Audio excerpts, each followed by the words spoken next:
Cubs fans, and welcome to a brand new edition of Cubs on Tap. It is Easter Sunday, at least for about another hour and a half. I am Ron Luce, joined by the one, the only, Mr. Joey Ricotta. I had a lot of ricotta cheese today as a part of the Easter celebration. A little lasagna, a little homemade lasagna was good. But off the subject of the holiday, back onto Cubs baseball. Before we get started into this thing, Joey, how you doing, buddy? It's Easter. I'm good, man. I'm good. I'm a little bit. Did you eat a lot of good food today? Oh, a lot of good food. A lot of ham. Didn't have any lasagna, so I'm a little bit jealous that you did get some lasagna. But the ham was good. It's excellent. Some really good potatoes. My girlfriend made this like vegetable charcuterie, which it's technically not called a charcuterie. I don't know. She's probably like thinking I want to yell at him right now, but I know he's like live streaming from the other room. But because she told me the name and I completely forgot. It was good. The Bulls lost tonight, but they did cover the spread, and that was my pick of the day. So, Ron, I'm doing good, and the Cubs won, and that's Cubs did win. The best part of today. So, yeah, that's what we're here to talk about. Doing good, Ron. Good, yeah, man. And for those that keep track of Cubs on Tap, we did a show, you and I, on Friday night, recapping the first two games of this 4-game set with the Colorado Rockies. Cubs split the first two games, took the win on Thursday, lost on Friday. And we're kind of back in a similar boat. Cubs split again the next two games, get an overall split over the course of the 4-game series. Saturday's game was weird. Ended in a final score of 6-9. Rockies winning that one. Nice. But not so nice was the fact that Cubs left a lot of guys back on base again. Only 6 as a team, but Willie specifically alone with 5. That's certainly tough, especially from a guy that has routinely been your 3-hitter. But Jonathan VR had a really good game in that one. Suzuki, Hayward, and Wisdom all multi-hit games in that one as well. Again, they still scored 6 runs, Joey. Sure, they lost, but like when you score 6 runs, this offense is fun to watch right now.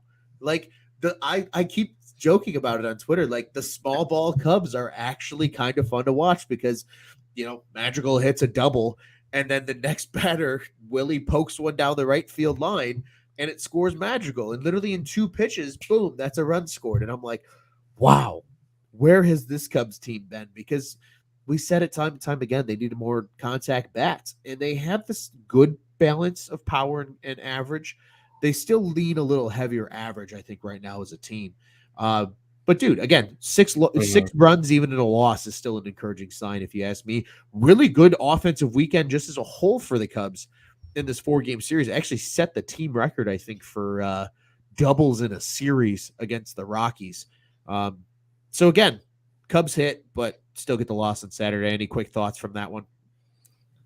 On the Saturday game? The Saturday game was interesting because it's like, you know, what really were you expecting from that game with Mark Leiter Jr. starting? And it's not like I thought he was like, you know, going to be bad. I wasn't expecting him to be bad. He wasn't that bad until the 4th inning.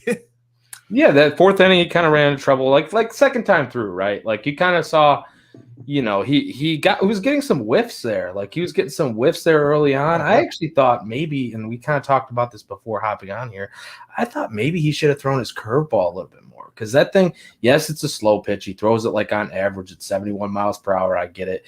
The vertical break against average. I'm going to get nerdy on you with StatCast. It's -2. It's not like it's like good compared to average for the vertical break because of how slow he throws it. It looks like it breaks more, but it looked like it was deceptive. It was deceiving them. I think he got a called strike on it and he got a whiff on it, and he only threw it like 3 or 4 times. So when you're doing that, it's like, okay, evidently this pitch is kind of throwing them off a little bit. So I would like to see him make some adjustments and maybe come back. You know, maybe he sticks around in this roster. I feel like this is kind of just a spot start situation, but we'll see where that goes here. Overall thoughts on Saturday. Hey, they hung around. They battled. And like you said, they were banging the ball around the yard, you know, so that's great to see. They didn't give up. 6-9, nice. You know, so a loss, even in a loss, we can find something nice about it. Always. And honestly, just to kind of piggyback on a couple of your points there, Leiter Jr. added to the 40-man. They actually DFA'd both Corey Abbott and Greg Deichmann to make room on the 40-man roster. and Leiter Jr. was added to said 40-man. So yes, obviously they had to do it in order to call him up for that spot start, but they wouldn't have invested in that in a guy if they didn't believe in what he's got. And I think we saw it over those first 3 innings. Maybe he's that kind of guy that you can have come out of the pen and give you, especially early in the season where we know starters aren't going to go as deep until they get stretched out. And even when they don't get stretched out, maybe you see the Cubs have more games with like their 5th starter where maybe their 5th starter is only going 4 innings and then they're piggybacking with somebody. All of a sudden now, Leiter Jr. has this potential of being a piggyback guy because he's shown he can go distance and have good stuff over more than just 1 1 1/3, 1 2/3 innings. So I think that's a big point to take into account. And again, yeah, they're fun. They're slapping the ball around the yard, like they're being competitive. And this team hasn't quit. They really haven't gotten the shit wrecked out of them at any point in this series. Like even when they've lost by significant runs, Friday being a good example, they still somehow found a way to like kind of fight their way back into the game. They made it interesting. Yes. I never feel like with this team, Ron, they're never out of it. So far, right now, I don't feel like they're out of any game. They're never out of any game so far. And that's the thing is like, baseball is baseball. You're going to get your losses, but if you can stick around and at least be competitive within a game, that is an encouraging sign to a team that's going to do good things throughout 162 games. Because you're going to have your highs, you're going to have your lows, but if you're consistently battling and you're at least in the game, more often than not, it's going to go in your favor then, because you see a lot of these teams just not show up. We saw the Cubs do it for a very long time. When on some days they lost, they just didn't show up. They struck out 17 times as a team and just, maybe got 2 or 3 hits and one of them was a home run. Like that's just how the old team would operate on a bad day. Now, a bad day is us sitting here saying, yeah, they lost by 3 runs in a high-scoring game in Colorado where they came back kind of and fought and made it very, very interesting late. That's all I can ask for out of a ball club in that scenario. So agree with you. I think Saturday is a perfect game. We're like, hey, they did some good. They did some bad. We keep it moving. But like you said, on Easter Sunday, we get to talk about a Cubs split and a Cubbies victory, 6-4 over the Rockies. Drew Smiley, dude. Can we please start there? Because so far, these first 4 pitchers that have come through the rotation for the Cubs have been very good.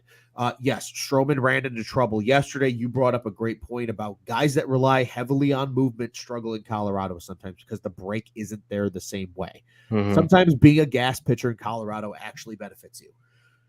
But so, Stro has a rough start. But he's had 2 overall pretty good starts as a whole as a Cub so far. Justin Steele has looked very good through his first 2 games. Kyle Hendricks, we talked about the struggles. He always struggles against Pittsburgh for some stupid ass reason, but we addressed that already, but still had a great start when we were in attendance for opening day. Drew Smiley has now put together back-to-back incredible starts, scoreless baseball. Sure, he's not striking guys out in an alarming clip. Only 5 strikeouts through 8 2/3 innings now. He had 4 in this last one, though, right? Looked very good today. That's what I was going to get to. It only had 1 strikeout in Pittsburgh, but induced 11 ground ball outs and was still very effective in 5 innings of work. Today, just 4 2/3, but only 4 hits, no earned or regular runs. Only 1 walk today. I don't think he had any walks against Pittsburgh, so only 1 walk in 8 2/3 innings. That's incredible. And like you said, 4 Ks today. Like he had a little more of the swing and miss stuff, it seemed, in Colorado, at least that first time through the which is weird, but yeah, it is weird. Well, I think I think we've seen it a lot more. He's throwing a lot more of his breaking pitches. He's relying on that curveball a lot more, and it's kind of helping induce that weak contact. Excuse me. But sometimes you're gonna get swings and misses, especially when guys get aggressive. Especially playing somewhere like Colorado, right? You're gonna get aggressive at Coors Field versus, a heavy pitcher's park like Comerica Park, for example, in Detroit. So I think that's something to really, really keep an eye on. But I'm going to turn it over to you because I need sharing the excitement about Drew Smiley for me, because this was a guy, he clearly, not only did the Cubs clearly have an impact on him his first time with the organization when he was rehabbing before ultimately being traded, he wanted to come back and get a shot with this team after winning a World Series with the Braves and performing very well in 29 starts for the Atlanta Braves last season, you got to feel really good right now about Drew Smiley being your number 4 in this Cubs rotation. No, Absolutely. A number 4 pitcher that is giving us what he's been giving us. I know it's only 2 starts. Like, I don't want to get super high on Smiley yet because, like, we know that he's capable of, like, he's going to have some clunkers. Like, he will have some clunkers this season. And we're going to look at it and say, hey, he's our 4 starter or he's our 5 starter. You know, and if he's our 4 starter or 5 starter in this rotation and he's giving you quality innings like he is for the most part, like right now, no runs allowed. Like you said it. I mean, and you talked about it's very nice. And you talked about his breaking ball. Like his breaking ball, most of the seasons that he's pitched, he's thrown more. Like the fastball has been the most pitch that he's thrown. Yep. Gradually over the years, the last few years, he's thrown that curveball just a little bit more here these last few years. This year, it's his most thrown pitch. Like he's throwing it in each start. He threw it a little bit less, I believe, in this start than he threw in the first start against Pittsburgh, but he still threw it more than any other pitch against the Rockies. That even his 4-seamer, like it used to be his 4-seamer was his most thrown pitch. And you talked about the curveball. I think it's paying massive dividends. And, you know, yeah, you're not going to get the same kind of break in Colorado that you get in other ballparks, as they talked about. Even on the marquee broadcast, I saw him talking about it with Marcus Stroman. And I go, hey, the next day they talked about it. I go, hey, we just talked about this. Like, me and you had just talked about this. And then they pulled it up as a graphic. And I'm like, wow. But mind-blowing stuff. But, yeah, Ron, I'm really encouraged by what I'm seeing from Smiley. You get zeros on the board, man. That's all you can ask for. You can't ask for anything more than that. And zeros on the board in Colorado, I think, is what's even more impressive out of all of that. Is that's a hard ballpark to not give up any runs in. Again, and this is just a little off topic to bring us back onto our point here, is I think the fact that Ubaldo Jimenez won a Cy Young with the Rockies says a lot about how good he was that season. Sure, maybe he didn't have the overall career that everybody thought he was going to have, but that one magical run year in Colorado when they made it all the way to the World Series, that just shows how elite he was for them, because he was able to have Cy Young quality numbers in Colorado where guys typically struggled in terms of break and things like that. So all in all, though, again, dude, I've got a funny. So you want to hear something real fast? I tweeted this out the other day. You just brought it to my attention with this Ubaldo Jimenez thing. I tweeted this out the other day, and I'm gonna read this stat real fast because I feel like it's something that the listeners would be like, "Wow, really?" Ubaldo Jimenez is their all-time leader for the Rockies in FWAR, which is Fangraphs WAR, 18.7 Fangraphs WAR. If Kyle Hendricks had played for the Rockies, he would be their all-time leader in FWAR for pitchers, 22.3. Hendricks' career ERA at Coors, 3.64. Jimenez's 3.66 career ERA with the Rockies. Hendricks is 20th all-time in FWAR for the Cubs. So that just goes to show you that they have not had – and I know their history is like – it's not as long as the Cubs, so take that with a grain of salt. But – I don't know. You had mentioned Ubaldo Jimenez, and I'm like, I got to pull this thing up because it just – I was doing research during the game. And it's incredible to me. Yeah, like he's the only pitcher that found success, like legit hardcore success in Colorado over the span of a career. And that it's hard. It's hard to pitch in Colorado because you don't get the same break on your ball. It's an offensive ballpark. You know, that's just Colorado's always had heavy offensive presence versus pitching because they have to live that way being in Denver.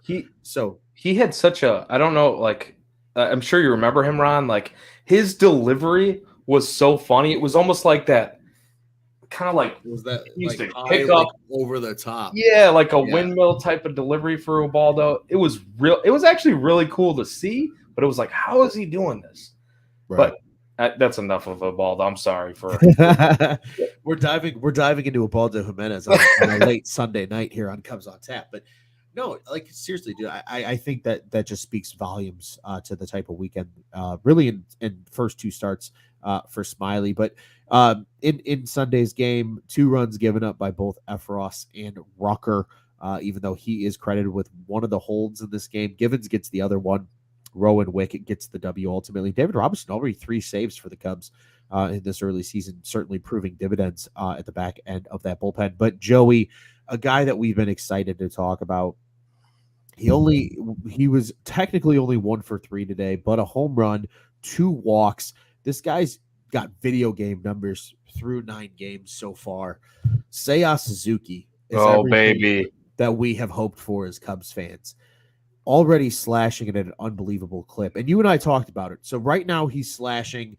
I'm going to pull up the exact numbers so nobody at home yells at me. But off the top of my head, 400, here we go, 400, 543, 960, which is ultimately good for a 1503 OPS. Obviously, that's not going to persist over the course of the season. We totally understand that. But even if his numbers regressed at 110, 120 per each category in that slash line, he's still slashing like 280, 420, 840. I mean, dude, it's incredible. Like, you can't That's even still really good. These are video game numbers. And yes, it's early in the season. And yes, we shouldn't get fuck it. He's the greatest player of all time. Right. He's the greatest player of all time. You're just giving in. Are you just giving in, Joey? Yeah, I'm just giving in. Dude, we both have placed MVP bets on this man. It's true. We both have I just did tonight. I just placed mine tonight. I can't, man. What is it? A 284 WRC plus right now? That's 184%. Just for the listeners. I know you know this, Ron. Stupid. 184% better than league average. Stupid numbers. For context, for those that ask, Castellanos in that half season run with the Cubs, I believe had a 184 WRC plus. So he was 100% better than Nicholas Castellanos.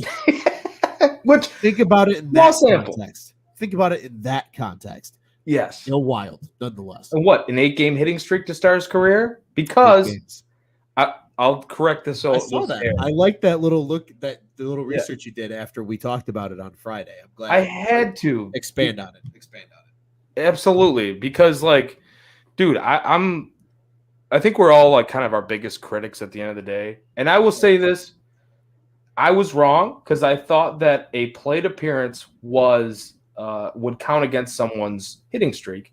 He walked in that game. It was an intentional walk. And by the way, he got another intentional walk. I think you saw that, Ron. He did. He got one today. They wanted no part of it. Jan Gomes made him pay. Teams are respecting this man already. But I'll just say I thought a plate appearance counted as not official at bat, but I knew it didn't count. I thought it counted towards a hitting streak. It turns out an official at bat is what counts against a hitting streak. So the hitting streak is still alive, my friend. I believe it's at 8 games now. Let's freaking go. We are riding this to the moon, really, Ron. Like if he I don't know when this is going to slow down because his plate discipline, his approach, everything about it. The Oppo tacos are coming. The Oppo tacos. And just like Tyler says, just to add to what you said, we kind of adjusted. Can he hold up these numbers? Probably not. They regress at some point, but like how far does he regress? Because even if you, again, at a 120 clip in each statistical category, if he regressed, he's still a 280, 423, 840 guy. Yeah. And that's still stupid video game numbers. Like that's if he regresses that much. And the slug might suffer the most, but even if he still slugs 820, still stupid. Again, Dude. Still video game. Yeah. And a lot of that is his impressive discipline at the plate. And, here it is. 40 swings this year. This was the stat. I saw this. 4 homers, 2 doubles, 4 singles. The highest total bases to swing ratio in baseball right now. Just feed it to us, Tyler. Tyler, thank you for that comment. Yeah. Like you said, say a freaking Suzuki. This guy's getting people excited about Chicago baseball. And you and I kind of briefly touched on it, just bullshit before we got on the show, is he's only making $17 million a year. Again, regression is going to come. But if you look around the rest of the league and guys that are making $17 million a year for multiple seasons, he's the only one that you could kind of sit back right now and be like, that's probably the biggest value contract at that number. 100%. 100%. He is outdoing his contract by the game right now. By the game. He is outdoing his contract every single – no, I take that back. By the plate appearance. He is outdoing – seriously. When you walk – you're not wrong. You're not wrong. When you walk at the rate that he's walking at and putting in such a good at-bat every time like he is, I mean, this guy, Ron, like you said, we talked about this. If he continues – a little bit of regression obviously is coming. Like, let's not go over the top. Regression is coming, people. Like, let's just prepare. At some point, it's coming. Yeah, we'll prepare for the regression. But if he produces like the rate that he's showing he's capable of over the course of the season with this play discipline, this is a $30+ million player a year, or at least 25. There's no freaking way. At least 25. At least 25, and it's not even close. Like, you were getting him at an $8 million bargain minimum. Yeah, and $8 million a year can land you a couple of very meaningful players that can really, dictate how a season goes. Again, it just goes to show that the Cubs sold what Chicago and being a Cub is, and that helps. And it's worth the 20 million or 25 million or 15 million, whatever it was that they paid in terms of just the transfer fee. But he's worth every single penny of it. The guy's a professional hitter. We've said it. Juice has said it with us. Joe said it with us. He's a professional hitter already because he is so many years into his playing career. He's 27. We say already, quote unquote. But again, you got to remember how early they start in Japan. These guys are playing, at their quote unquote major league level at like 17.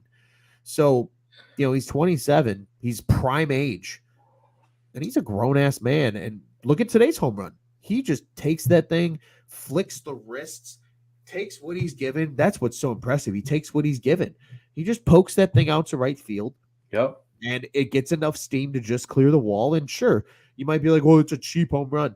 What's more impressive is he knew what to do with that pitch. Worst case scenario, that's off the wall and it's a double. It's a double. If that, who cares if it's scenario?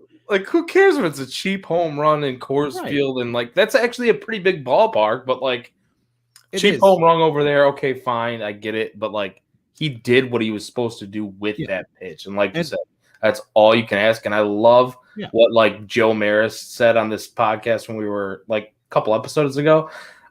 Every at bat that he gives, dude, is must see TV. You're not on your phone. Like 100% spot on with that comment. Yes, you're watching. He's a player worth watching right now. I'm already daydreaming. 27th is my birthday, so I'm already daydreaming about what a 27 jersey looks like in my closet. I almost bought one opening weekend when we were down there. If I would have saw one run, I would have. I didn't see one. I was not smart. I saw one, and it really made me want one really bad. Because again, this guy he feels like he's going to be a part of the present and a part of the future when this team continues to be competitive going forward. And he seems like a guy right now that as long as he continues to age and that bat discipline and strike zone discipline continues to exist in his game, he's a guy that you can still justify paying good money to, even more than he's making now, potentially at 32 years old. Because I think that bat can age well. And if the DH continues to be solid, who's to say this guy can't be a late career DH all the time and still just be a professional hitter? Ron's already shouting the extend Seiya. Ron's already saying extend Seiya. Yeah, right. The argument's already being made to extend Willie, and I'm already telling people 4 years early to extend Seiya. But hey, again, it's early, but it's nice as a Cubs fan when I think all of us kind of had this expectation that we might be going into the season not excited about a whole lot. He's something that we can get very excited about, I think, right now as Cubs fans. And it's fun. He's fun to watch. Again, Joe, like you said, Joe encompassed it perfectly. He is must-see TV every time he's up the bat. Definitely, man. I can't add much more than that. I mean, honestly, it's like when you watch this Cubs team, we are just kind of like, we want something to get excited about. We want something to cheer for. We desperately want the Cubs to be a contender every year. We want them to win the World Series every year. We are the ultimate optimists as Cubs fans. Like, Cubs fans, that's just how we are. That's how we're born. That's how we're bred. That's how we've We've always How known. we operate. Yeah. Yeah, we always know this ultimate optimism thing. And like the thing is, yes, are we being a little bit optimistic with, he's going to be the MVP, he's the greatest player of all time? Of course we are. But like at the end of the day, when you see what he's been able to do just in this short amount of time, when literally everybody has said this guy is going to be, it's going to take a minute for him to get accustomed to things. It's going to take a minute for him to get acclimated here in the United States, and then it hasn't. Like, it's just really impressive, man. And he's somebody that Cubs fans can just latch onto. Like, he is right now, not only is he the best player on the Cubs, if he continues this just like he is, or like somewhat continues it, but he's a guy that I was actually listening to somebody else, and I would love to give credit for this. It might have been on the radio, but I was listening to somebody else talk about comparing the numbers of Chris Bryant and Seiya Suzuki at the end of the year. And I do desperately want to do that exercise now at the end of the year with Chris Bryant and Seiya Suzuki. And I'm not saying that Seiya is going to finish with a better year than Chris Bryant because he's in Coors Field too. But you're saying he's going to finish with the better year than Chris I'm just saying at his price, if he finishes with the better year than Seiya, or with a better year than Chris Bryant, do we really miss Chris Bryant? And it's not just him. It's also like you also lost a couple other guys. I'm not singling him out necessarily, but what do we like Chris Bryant for? And Anthony Rizzo. We liked them because they were high on base guys. And they did have a pretty solid approach. Like, yes, Chris Bryant. Do they have the same knowledge of the strike zone though that Seiya Suzuki has? I don't know. I don't know, man. This guy is so advanced. I don't know. I don't know if they have the same knowledge of the strike zone or the discipline to lay off like Seiya does to this point. And he's going to see some shit. He's going to see some stuff over these next few months. But right now it looks good, man. It looks really good, man. And it's a high that we're going to continue to ride as Cubs fans because he is just so much fun to watch. But again, Willie got a home run today. Good to see, even though we mentioned kind of struggled again. 5 guys left on by him alone today. Nick Madrigal, I think, encouraging a 3-hit game today. 3 hits, 2 runs scored in 5 at-bats for Nicky, 2 strikes. So that's always good to see. And again, Yan Gomes, a guy that's going to fill in as a catcher, currently batting .385, obviously in limited work, but 2 for 5 today with an RBI. You can't be mad about that from a second catcher, where, again, now with the DH, you can have Willie's bat in the lineup every day and still give his legs a break. And I think that's going to be huge and be a reason that the Cubs might have a different stance come end of season or even mid-season on what to do with Willie Contreras, right? Like, if he was a guy that you're still looking and going, we either have to pay this guy as a catcher full time or not. Maybe that changes now because of the DH. And maybe because you want more guys that have positional versatility, maybe you start saying Wilson Contreras play first base and left field every once in a while just to conserve those knees, still keep the bat in the lineup and still allow another bat to be in the lineup with the DH position. But Joey, I have no more thoughts about the game. We're just excited to be talking about a win here on Sunday, a split. But there's more games to come ahead, and we will get to those here in a second. But I want to give you a moment to share any final thoughts about the final 2 games in Colorado, the series as a whole, whatever you're feeling. Well, hey, man, it's great to get a win here in this last game of the series. Easter Sunday, you come out with a split. There are worse things than to come out with a split at Coors Field. Like, coming out with a split, you kind of feel like you did pretty well, even though Colorado, like coming into the season, people weren't looking at Colorado as a really good team or anything like that. And it's still like you can be skeptical about them, their pitching and all that. You can still 6-3. They're 6-3. They still have a great start. Like, that's still a great start. And they played teams. Like, they played the Dodgers. Yep. They've had some opponents. So it's not like it's been a cakewalk up until the Cubs. They've got some players, obviously CJ Crone. You've got Connor Joe, KB. We know him very well. So they've got hitters in that lineup, and they will make you pay, whether it's Coors or not. They've got some guys.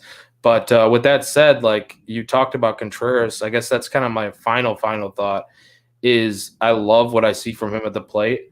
And we talked about this in the last episode. I think he could be in for the biggest season of his career at the plate. And I think he is locked in at the plate. The problem is I think when he gets guys on base, this is 100% theory right now, is I think he is, because he's in the final year, right? I think he's putting himself, final year of the contract, I think he's putting himself under a little bit of pressure when there's guys on base, and maybe potentially that's causing him to have some issues as far as leaving guys on, grounding into double plays, all that sort of thing.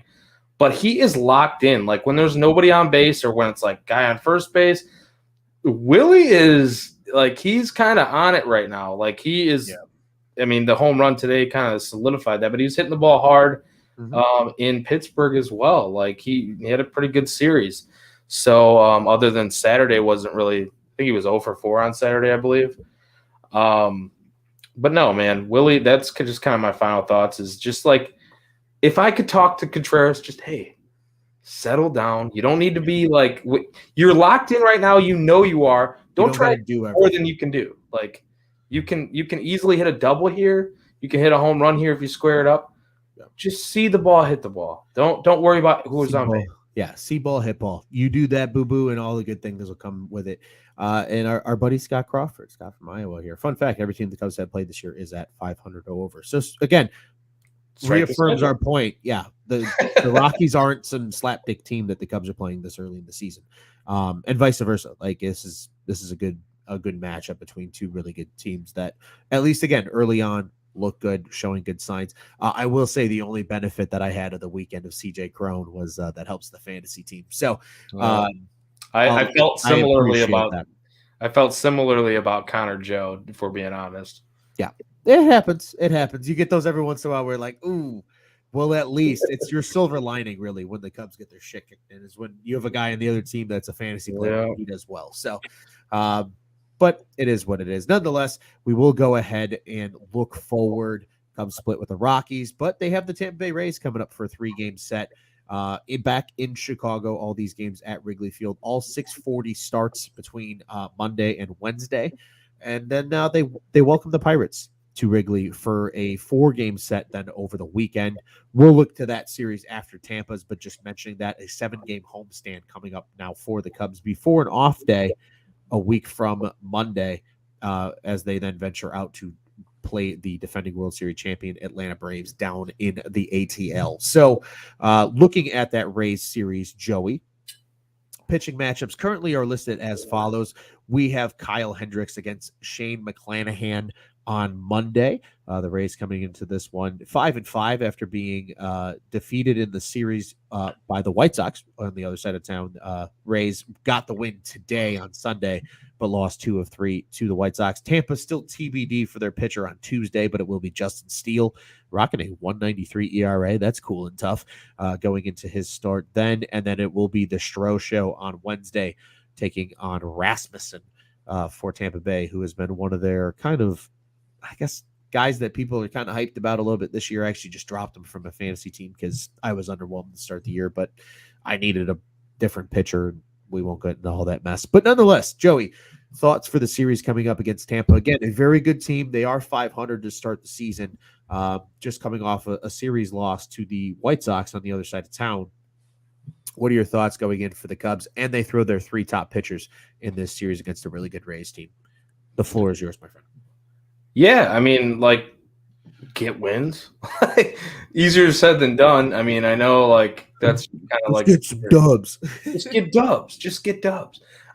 McClanahan's very, very interesting to me. I really like his stuff. Good pitcher. Very good pitcher. I think he's going to have a hell of a year.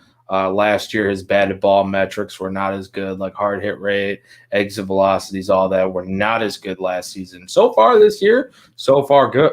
So far so good. He looks like the real deal out there, and if he can stay healthy, I think he will be.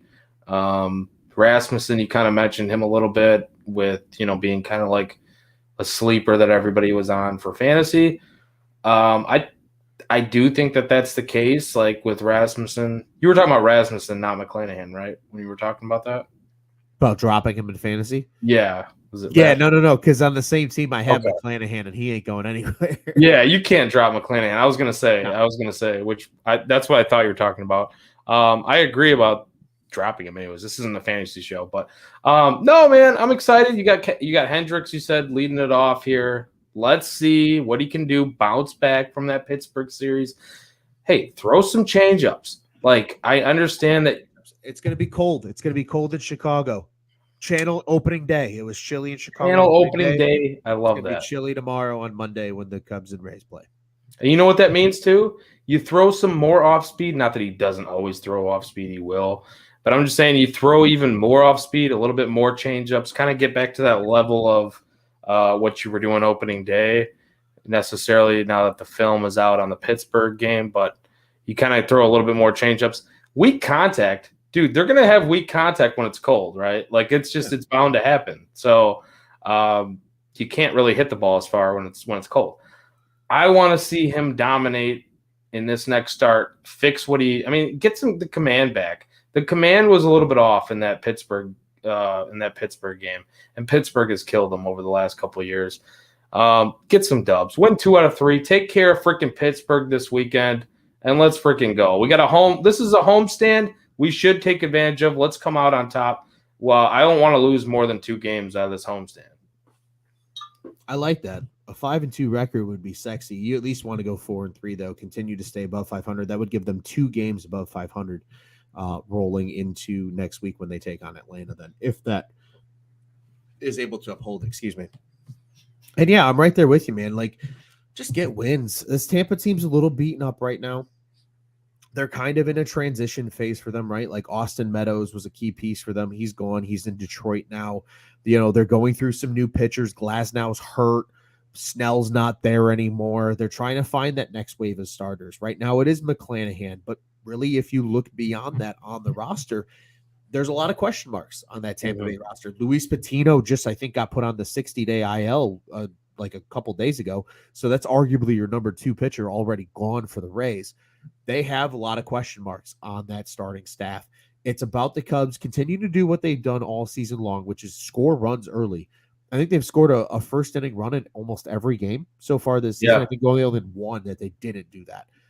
Get on the Rays early, because if you get on them early and then you just pitch well enough to keep their bats in check, especially like you said, when it's cold, they have a very good chance to at least take 2 of 3 against a very good Rays team that a lot of people expect to compete for the AL East this season. They might not win it, but they're at least going to be in the conversation come year's end. Now's the time you get those wins out of the way, and then you got 4 games at home against a Pittsburgh team that you should beat in a 4-game set.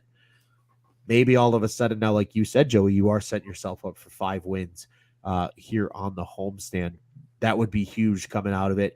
And you have your top 3 pitchers as well against Tampa, which is always a huge plus, especially when you think then, okay, Pittsburgh, you're probably seeing Alec Mills and then Drew Smiley, who just dominated Pittsburgh effectively in his last year. We'll take that. You're setting up really well now with the rotation to continue to do good things. But like you said, need a rebound start out of Hendricks. You'll get the movement back with Stroman being back, at home and in Chicago. And Justin Steele just needs to keep looking like Justin Steele. Friend of the program is having a really outstanding start to his season so far. So I'm right there with you, man. Pitch well. Hopefully the bullpen shores it up a little bit. Certainly something that Ross is still figuring out with those middle guys. But you got Robertson at the back of the bullpen. Givens is right back there with him. Roberts overall has been very good, as has F. Ross.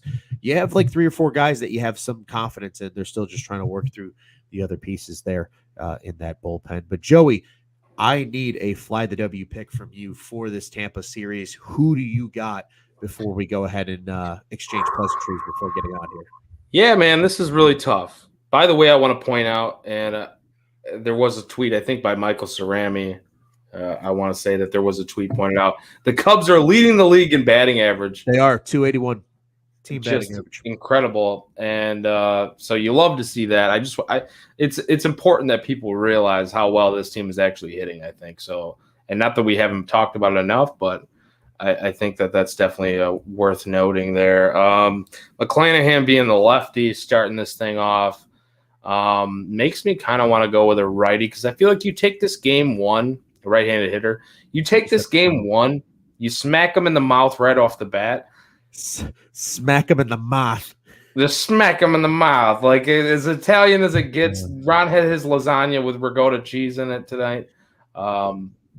Yeah, so we're gonna get super Italian and just smack him in the mouth. I don't even know if that's a thing, but I'm gonna call it a thing. Right-handed hitter. That's where I was at. Right-handed hitter. Why don't we ride this wave with Wilson Contreras? Ooh, okay. I like that. I know that he hasn't come through as much as we want him to with guys on base, but he's still hitting. He's got a hot bat right now. Like he's either hitting a home run or he's hitting a double or something. He's smoking the ball in most games. So Willie the Beast, let's kick this thing off. That's my fly the W pick for, I guess, the series. Yeah, for the series. Right. And we might still do a show during the series, ladies and gentlemen. We are kind of working out how we do shows and when we'll do them and things like that. We're at least aiming for Twitter Spaces, things like that. Trying to try some new things out this year with Cubs on Tap.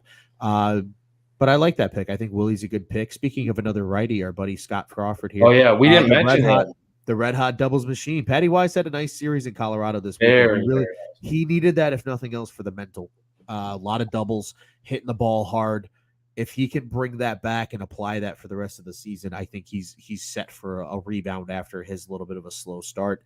And honestly, dude, like you mentioned the offense and picking guys here, and it's really easy to lean offense right now because if you look at outside of that Pittsburgh series where they only scored 2 runs in back-to-back games, the Cubs haven't scored less than 4 runs in any of the other 8 games that have been played this season. Or I'm sorry, 7 games that have been played this season. That's pretty freaking good. Like they've averaged over 4 runs a game all but 2 games of the season.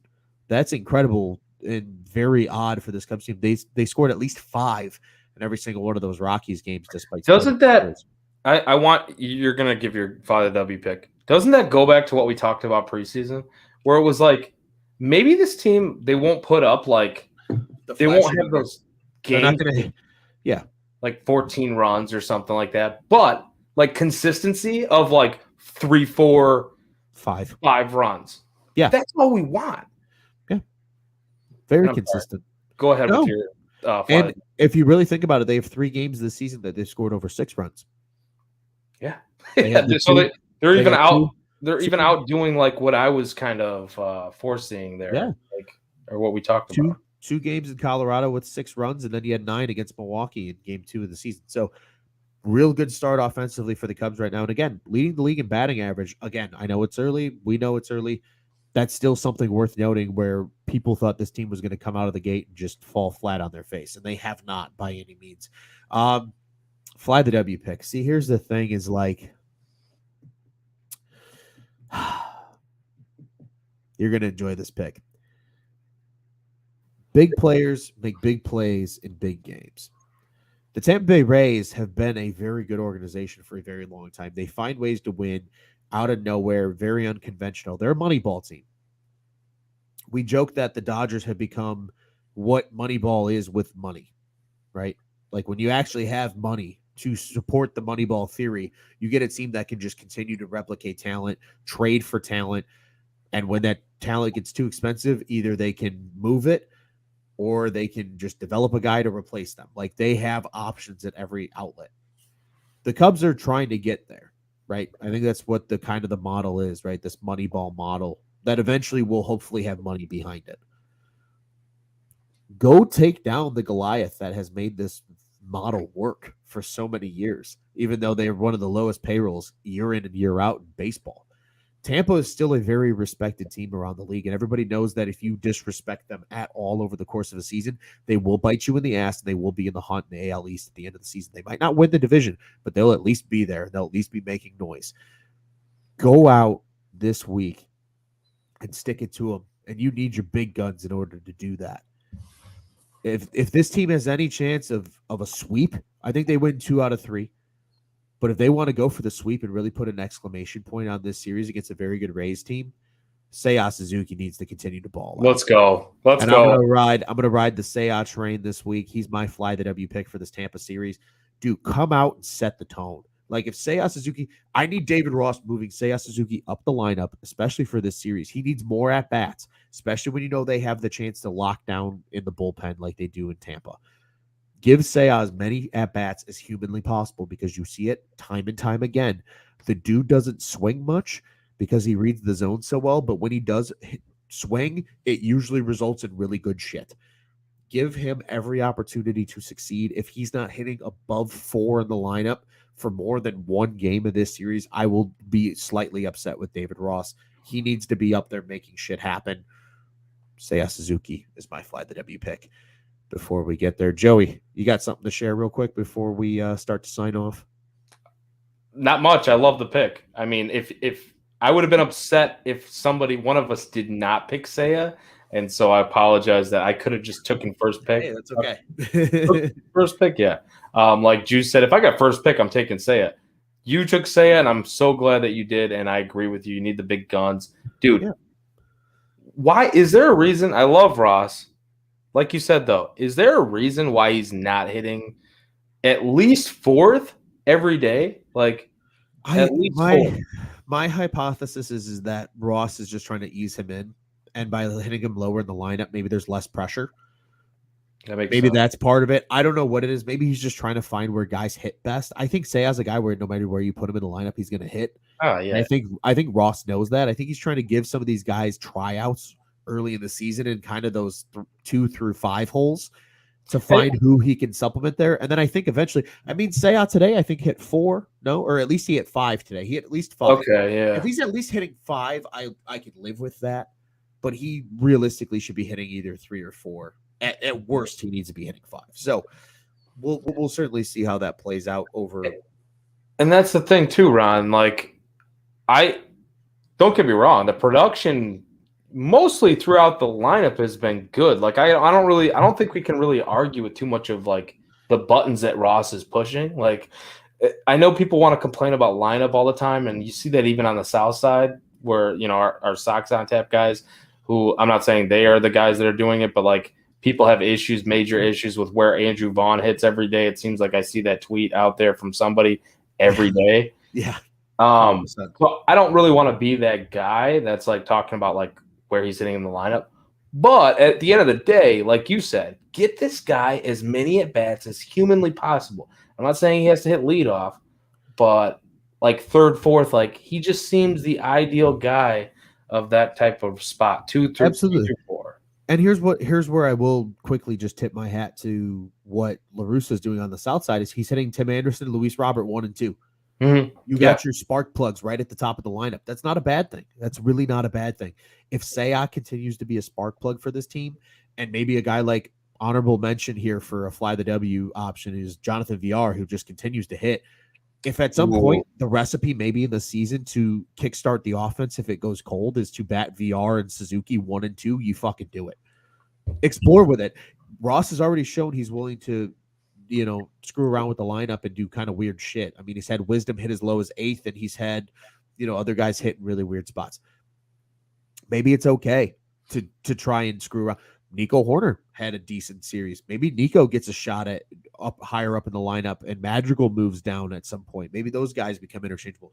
Get creative, but like I think there's going to come a time where if he's your best player and you need to ride that offensive production at some point, there is not a bad play with playing a guy at second. And honestly, kind of building off that, like Tyler says here, Nico being a spark plug in the 9 hole isn't bad either. I agree because it kind of resets the lineup a little bit. It resets the lineup. And again, that further plays the point of putting a guy like a VR and a Suzuki 1 and 2. If those guys are really hitting well, and you got guys like Nico and, I don't know if Schwindel will ever hit 8, but you turned it around for those lineup, those RBI guys, even though they're like 1 or 2 hitters. They and guys. And who's a guy that if he's hitting 8, I'm kind of okay with right now because he's hitting 333? Jason Hayward. Let's talk about it. All right. Thank you. Quickly. We got to quickly talk. Quickly. I know we got to get out of here. Everybody, all I've heard all fucking offseason, Jason Hayward, designate for assignment. Jason Hayward, why is he in the lineup? I saw another tweet today, I think, before the game, or was it yesterday before the game? Things we hate to see. Jason Hayward in the lineup. It was one of my tweets. They were responding to one of my tweets and said, things we hate to see Jason Hayward in the lineup. Jason Hayward is actually hitting right now. He just hit 2 seasons ago in 2020.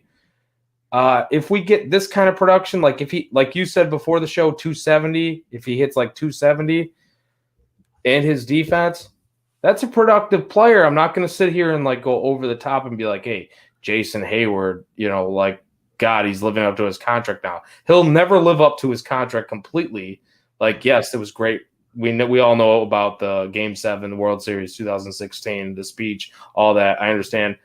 Don't want to go down that rabbit hole. But what I'm saying is he can still hit if he figures it back. Like last season was kind of as bad as he's been. That was like the second or the worst season that he's been with the Cubs was last season.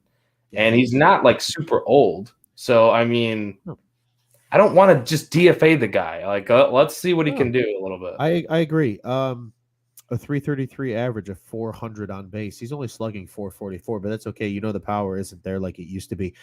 In 7 games and 18 at-bats, 3 runs scored, 6 total hits, one of which was a triple. Only 1 RBI, but he's not really hitting at RBI spots. He's taken 2 walks. Yeah, he struck out 5 times, but if he's giving you that, with that defense and with the leadership for this young new team that they kind of have together. That's the key. And here's another key that I think a lot of people forget about. And I hope Brian clips this. And this is my little shots out to him to clip because I want to repost this for people to hear so it rings through their ears at night when they go to bed. Having a guy like Jason Hayward, who is very close to Ross when they were players, and can convey Ross's message and really kick that through a lot of new ears in this Cubs locker room. And with guys like Brendan Davis on the horizon that are your next stars who need a good mentor and a consummate professional like a Jason Hayward, if this guy can even remotely give you some type of value with the bat, maybe he's not your everyday right fielder or even center fielder because he's really just playing center now. Sea's got right locked down. Even if he's not your everyday center fielder and you're giving guys like Hermosillo and Clint Frazier and Ian Happ looks at that position, he is absolutely worth for what this team is right now, what he's being paid because A, they can afford to pay him what he's being paid, and B, he's going to instill things in this Cubs lineup for the future. Look at the Dodgers. They have a culture there. There's a reason that system works. The Cubs need to do the exact same thing. And if Jason Hayward is the $25 million a year albatross on the books to help kickstart that culture, he is absolutely worth the money right now. And if he's going to hit you 333 average and he's going to do 400 on base, I don't expect that to consist over a whole season. But even like you said, 270 and like a 380 on base, at this point with him, I will absolutely take. I'll take the leadership. I'll take the glove. Yes, center field, he's not as effective as right, whatever. But that is a guy who also is teaching Seiya how to play right field at Wrigley Field, which is not easy. Jason Hayward has a lot more value than people give him credit for. I know they're going to continue to yell and bitch and moan because they're ignorant fans sometimes, and they're just going to say DFA him. But look beyond the box score, folks. Joey does beyond the box score recaps of the Cubs series all the freaking time. The reason is because baseball is more than the numbers show. Every sport is. Get your head out of your ass and see that Jason Hayward has some value. I will thank you for attending my TED Talk on why Jason Hayward provides value. I love it. He does. He's a guy that provides value right now for where this team is. Look at it in the silo, in the vacuum of what this team is, the 2022 Cubs in fucking halfway through April. Jason Hayward provides value to this team. And I will say the counter to that is I want to touch on what people are talking about and what they think, right? And what I think that people are thinking when they say he doesn't have value and he needs to be DFA'd. They think, let's get a look at these other guys, right? They think, let's get a look at like more regular looks at Frazier. Let's get Brendan Davis called up. Let's get more looks at Hermosillo. Let's get more looks at the list goes on and on. Nelson Velasquez, whoever you want to look at. I totally understand that, but listen to like what you were saying, and then let's think about what KB said in one of his interviews this weekend before the Cubs played the Rockies.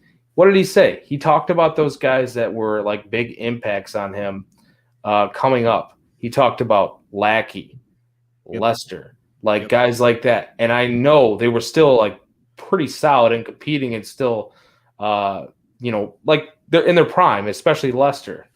But there's a place for that, especially with this team. Like you said, there's no reason why they can afford to hang on to this guy. There's no reason why they don't until they are ready to truly, truly, like, let's get over the top. Let's win a World Series. And then it's like, okay, maybe we got DFA Jason Hayward. But at this moment in time, 100% Ron, he's valuable. He is valuable for these youngsters. He's valuable. He shows value.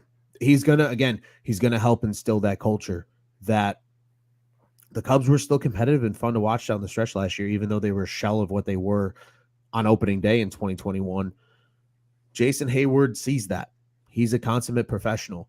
He's a guy that nobody hates the person. Everybody hates the contract. Let's be completely honest with ourselves. And that's why they don't want to see anything other than what they feel. Yep. And what they feel is the contract has not been worth it. I totally get it. But when you look and you say, hey, let's take a step back and look at the numbers that you told us before you went on, your whole like value spiel, which I completely agree with.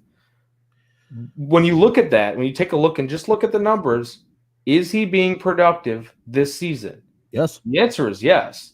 Yes. So you can't just DFA a guy that is being productive because that would be bullshit.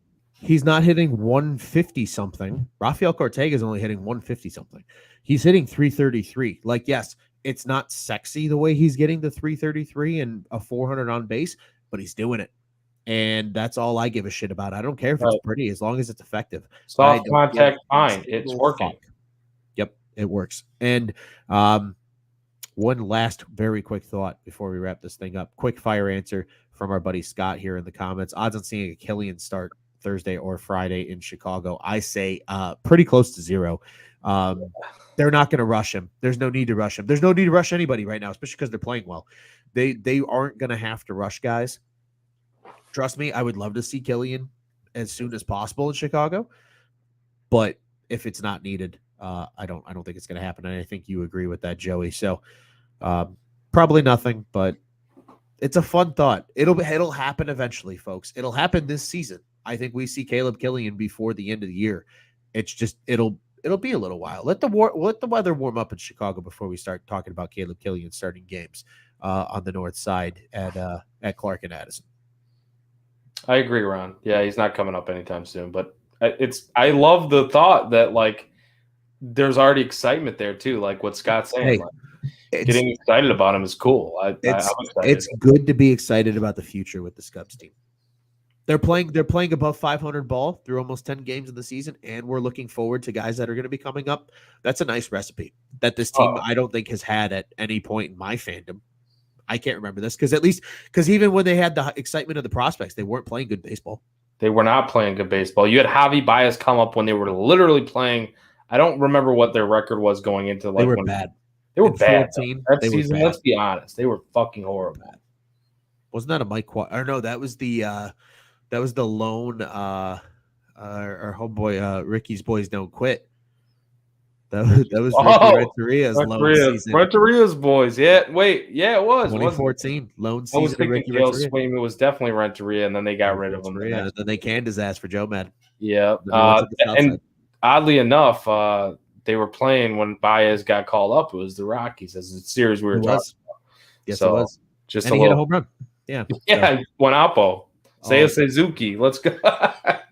Just tie it all together. Tie it all together. Say I look sick. But Joey, before we quickly get out of here, as we approach the hour mark, I do want to remind everybody, Cubs on Tap is the official Cubs podcast of the On Tap Sports Network. You can check out all of our great work over at www.ontapsportsnet.com and at OnTapSportsNet on social media. You follow the pod specific account. We are at Cubbies on Tap. That's CUBBIES. You can follow us on Twitter and Instagram. I am at Loose on Tap. Joey is at Joey Knows Nothing, and it ends in IN because that stands for Win Baby. You can also follow Juice at Juice on Tap, Joe at Joe on Tap, and all of other great contributors for Cubs coverage here. Tyler, Brandon Kane, among just a few that help out on the Cubs side of the house. Bulls, Bears, Blackhawks, we got it all. And yes, Cubs fans, we all have a friend that roots for the Southsiders. Our Sox on Tap crew does a great job covering those guys as well. So be sure to check out all of that great coverage. We have golf coverage. We have bets coverage. Joey, you are on an absolute heater with your pick of the days. And if people aren't seeing those, be sure to follow Joey. Be sure to follow On Tap Bets, but also be sure to follow our TikTok account as well for On Tap Sportsnet, as Joey posts his bets and picks of the day every single day over there as well. So we encourage you to make sure you're following along there.